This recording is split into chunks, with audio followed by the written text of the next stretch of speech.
The Iranian president says that Tehran needs to develop its military power to guard the nation and its resources against the enemies. The Iranian nation needs to make itself immune to the countries that have always wanted to abuse it and its resources, given the geopolitically sensitive area where the country is located. So we need to prepare our armed forces to help promote a lasting peace. Some people think with improving our military power we are seeking war.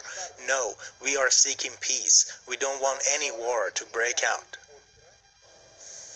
Hassan Rouhani said Iran's defensive power makes it immune to the countries that want to take over its territory and resources. He said Iran's defense power is deterrent and that the country has no intention to use its military power to attack other countries. He added that Iran is a nation of peace, engagement, and cooperation. President Rouhani's remarks come shortly after Iran unveiled a new domestically built advanced fighter jet called Kosar. The aircraft is equipped with advanced avionics and fourth-generation fire control system. It also utilizes computerized ballistic calculations of weaponry and an advanced head-up display to increase the accuracy of weapons. America, victories.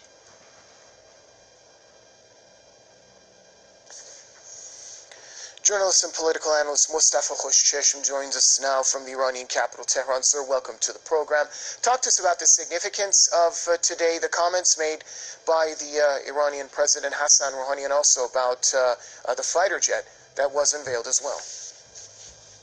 Hello, and good to be with you again. Well, you know, Iran has been under constant threats by the United States and Israel for such a long time. And so any other country under similar circumstances would go for reinvigorating its defensive capabilities. But in the meantime, when you have a robust military power, then your enemies would be deterred. And if they ever intend to launch an offensive against your country, then they would give it a second thought. In other words, that means an instrument to establish peace and to guarantee security and stability, not just for your own country, but for the entire region. But the significance of the fighter jet today comes in that aspect that Iran has been under sanctions for decades. Nobody has ever been trying to help Iran with developing its military, especially Air Force capability, and it has already built and manufactured and designed multiple types of aircraft, fighter jets, including Qaher, including Thunderbolt, Rat, and these show that sanctions have somehow motivated the Iranians to, make advancements in area of military technology. But in the meantime, what singles out Iran as a unique nation with regard to its robust military power is that it has a very unique military doctrine.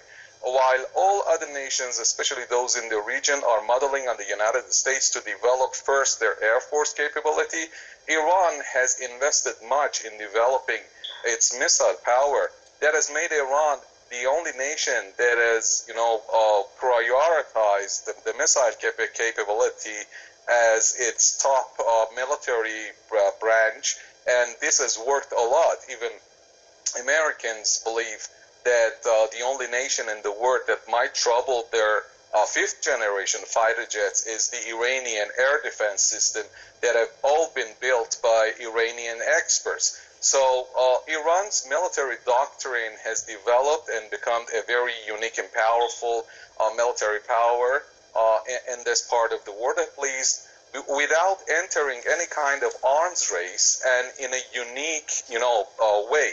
So it matters a lot, not just to the Americans and Israelis, but to many others in the region, giving this message that Iran is unique, so standing against Iran would be very much difficult. Invading Iran would be, a very catastrophic decision for those who might, embark on such a decision.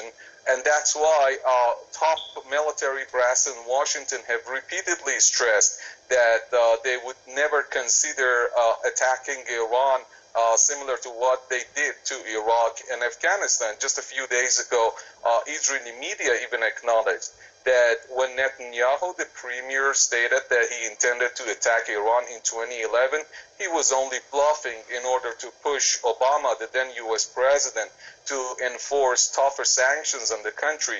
So military action against Iran is off agenda, and we all know this. Thank you very much. Mustafa Hushish joining us from Tehran.